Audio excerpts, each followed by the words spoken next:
नमस्कार, लोकसमत न्यूज में आपका स्वागत है। आपके साथ मुझे स्वामी। न्यूज बुलेटिन में आज हम बीकानेर संभाग में राजस्थान की प्रमुख खबरों को देखेंगे। खबरों की जानकारी के लिए जुड़े रहे लोकसमत न्यूज चैनल के साथ। शुरुआत करेंगे खबरों की।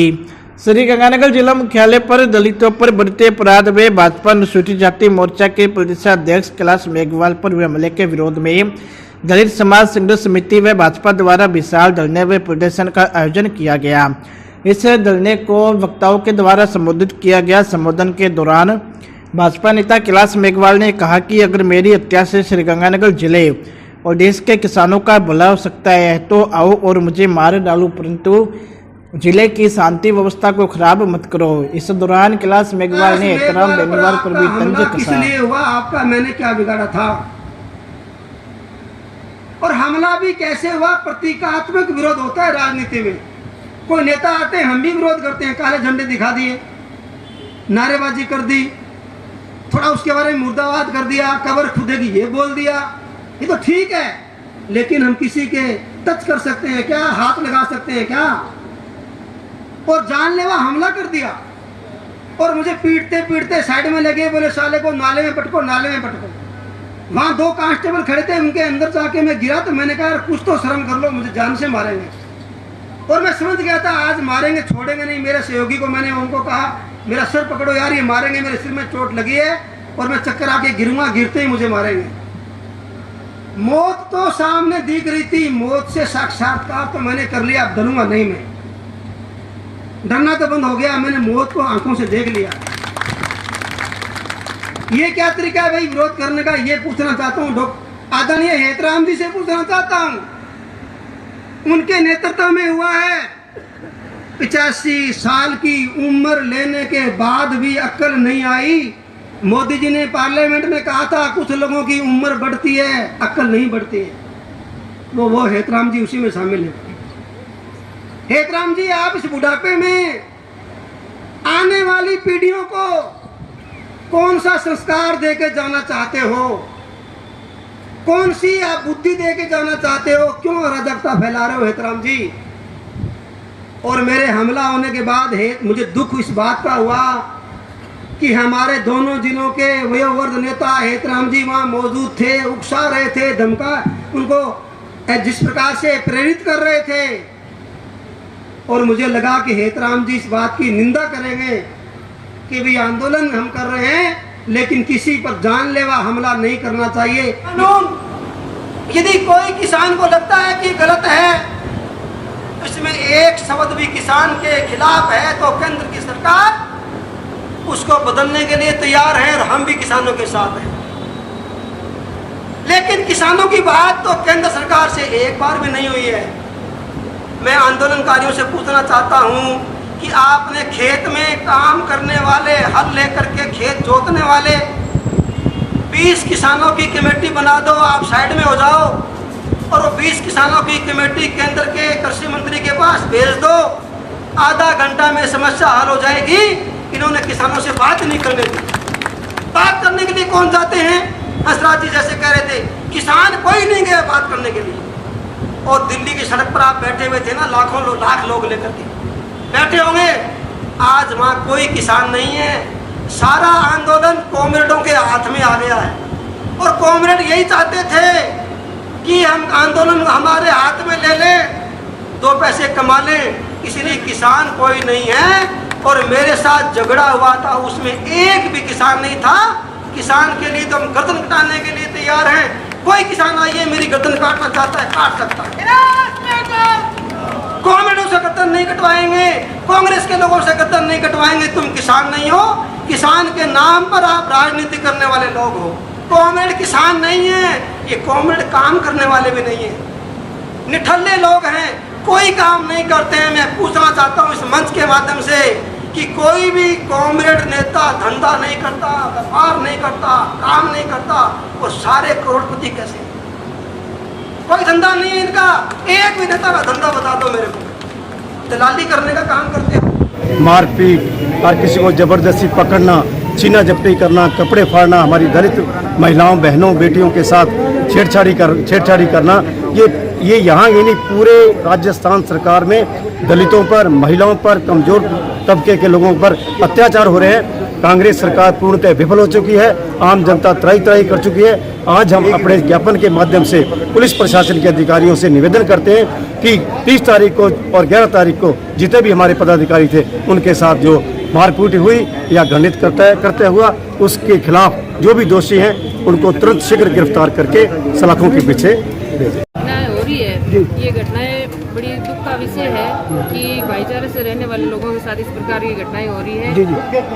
ये जो मैं तो यही कहूँगी कि कांग्रेस सरकार के जो नुमाइंदे हैं, कांग्रेस सरकार तो अपना एक तरफ से बंद होकर बैठे हैं। कोई भी राजस्थान का कोई भी देखभाल करने वाला कोई नेता नहीं है।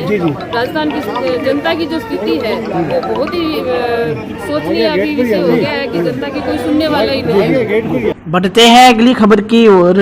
बीकानेर से संवाददाता भवानी जोशी ने बताया कि बीकानेर महापौर सुशीला कंवर राजपुरोहित ने आज वल्लभ गार्डन डंपिंग यार्ड पहुंचकर शहर में कचरा संग्रहण में लगे ट्रैक्टर ट्रालियों का निरीक्षण किया। डंपिंग यार्ड में आने वाले ट्रैक्टर ट्रालियों की महापौर ने खुद जांच की। जांच के दौरान कचरा संग्रहण में लगे ट्रैक्टर की पोल खुलकर सामने आ गई। इस पे चेकिंग कर रहे हैं। हमने कल भी देखा था कि ट्रैक्टर की इतनी आवश्यकता नहीं है जब ऑटो टिपर दिन में 3-4 बार अगर आ रहा है तो इसी तहत हमने एक ट्रिप कम करने का कल ऑर्डर निकाला था। तो उसके बाद हमारे काफी साथी पार्षदों को रोष निकला कि नहीं, हमारी व्यवस्थाएं बिगड़ जाएगी। तो हमने सोचा आज सुबह क्यों नहीं पहले ट्रिप चेक करा जाए। तो हमने आज सुबह डंपिंग यार्ड जाके पहला ट्रिप चेक किया। आप मानेंगे नहीं, वहां पे एक भी 20-30 ट्रैक्टर आए हुए थे, उसमें से एक भी ट्रैक्टर ऐसा नहीं था जिसमें प्रॉपर कचरा था। एंड में जो आए 2-3 ट्रैक्टर उनमें मानती शहर का कचरा था। बाकी सब में ऐसा लग रहा था या तो उन्होंने पहले से भर के रखे और फर्स्ट ट्रिप खाली करना है। एक में सिर्फ बड़े बड़े पत्थर थे, एक में बालू रेत थी और बाकी सब कह रहे कि हम पार्क से झाड़ियां लाए। अब इतने बीकानेर के पार्क साफ है नहीं मेरी नजर में कि इतना कचरा रोज का रोज उठे। तो मैं यही कहना चाहूंगी कि ऑटो टिपर कम इसीलिए किए गए हैं क्योंकि व्यवस्था में ज्यादा सुधार हो और नगर निगम का राजस्व हानि न हो। यहाँ मैं सभी बीकानेर वासियों से कहती हूँ, नगर निगम आपके साथ कभी गलत नहीं होने देगा और हमारी कोशिश यही रहेगी आपको बेहतर व्यवस्थाएं दी जाए। लेकिन इसके साथ हमें राजस्व का भी ध्यान रखना है। वो आप ही का पैसा है, जनता का पैसा है। तो अगर यहाँ अगर जरूरत नहीं है तो वो बीकानेर के दूसरे विकास कार्यों में लगे। बस यही हमारा मोटिव है कि हम जो व्यवस्थाएं करना चाहते हैं। और ऑटो ट्रैक्टर का ट्रिप भी इसीलिए एक कम किया गया क्योंकि उसकी जरूरत इतनी नहीं है। आने वाले दिनों में शायद हम ट्रैक्टर के लिए थोड़ी सी बाउंडेशन कर दे कि वो सिर्फ नाली का शिल और ये गोबर कचरा जो भी होता है मिट्टी वाला वो उठाए और बाकी कचरा वो उठाए। तो उसमें भी हमें अब शिकायत आ रही है कि आप ट्रैक्टर ही चेक करें, ऑटो टिपर नहीं करें। तो मैं ये बता दूं, ऑटो टिपर की व्यवस्था अभी नहीं है। अभी 3-4 दिन बाद उसकी भी चेकिंग की जाएगी। लोगों से फीडबैक लिया जाएगा कि क्या वो व्यवस्था आपको अच्छी लग रही है, लोगों का क्या फीडबैक आ रहा है उस पर, तो उस पर भी कार्य होगा। हम किसी के साथ पक्षपात नहीं कर रहे। बढ़ते हैं अगली खबर की ओर। हनुमानगढ़ से संवाददाता प्रदीप पाल ने बताया कि हनुमानगढ़ के गांव दौलीपार स्थित गुरुद्वारा साहिब के ग्रंथी की ओर से सिख मर्यादा के विपरीत जाकर गुरुद्वारा प्रबंध समिति कमेटी के प्रधान को जाति सूचक विवाद में फंसाने की धमकी का आरोप लगाते हुए एक नूर खालसा फौज के सदस्य शनिवार को जिला कलेक्टर से मिले तथा अपनी मांगों को लेकर ज्ञापन भी सौंपा। जाति नाम की सभी को पता है, जात और वर्ण की कोई भी स्थिति नहीं है, परिभाषा नहीं है।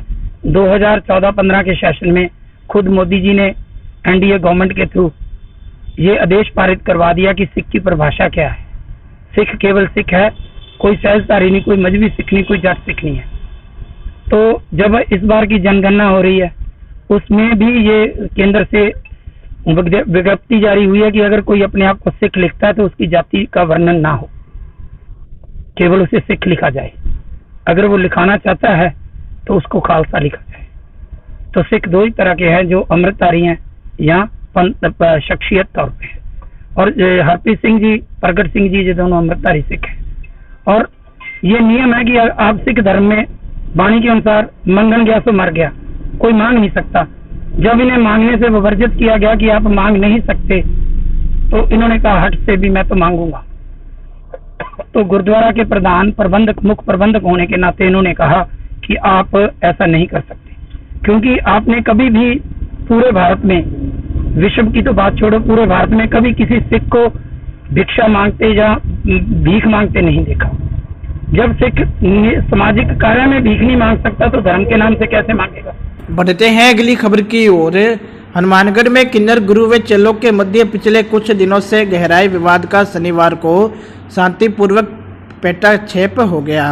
दोनों पक्षों का समाज की पंचायती में राजीनामा हो गया। इसके साथ ही शनिवार को दोनों पक्ष जंक्शन पुलिस थाना पहुंचे और कहा कि वे पूर्व में एक दूसरे के खिलाफ कानूनी कार्रवाई करने के लिए सौंपे गए परिवार पर किसी भी तरह की कार्रवाई करना नहीं चाहते। इसके साथ ही पुलिस थाना से किन्नर गुरु पूर्व पार्षद छन्नो बाई तथा दूसरे पक्ष की पार्षद व पूर्व उपसभापति नगीना बाई खुशी खुशी रवाना हो गई। आज कई दिन पहला जैसे 5-7 दिन पहला मेरा और मेरे गुरु के जैसे मनमुटाव हो गया था। मेरे चेले हैं और सारे हमारे परिवार हैं। यहाँ जो हनुमानगढ़ शहर में जितने भी किन्नर रहते हैं सारे हम एक हैं। आज बैठ करके हमने पंचायत में ये फैसला कर लिया है। मेरा गुरु है छन्नो भाई, इनके साथ मेरा कोई रोड़ा नहीं है, ना तो मेरा कोई रोड़ो है ना इनको मेरे साथ का रोड़ो है। मैना है मैना भाई, इसके साथ मेरा कोई विवाद नहीं है, कोई रोड़ा नहीं, किसी के साथ कोई विवाद नहीं है। ऐसे ही किसी का बहकावा में आकर के मेरा गुरु थोड़ा सा ऐसी बात कर दी। हमारा कोई रोड़ा नहीं है, हमारा किसी तरीके का रोड़ा नहीं है। आज मैंने बैठ गए यहाँ राजीनामा कर लिया है। आज के बाद में कोई कार्रवाई नहीं चाहते, कोई विवाद नहीं है हमारा।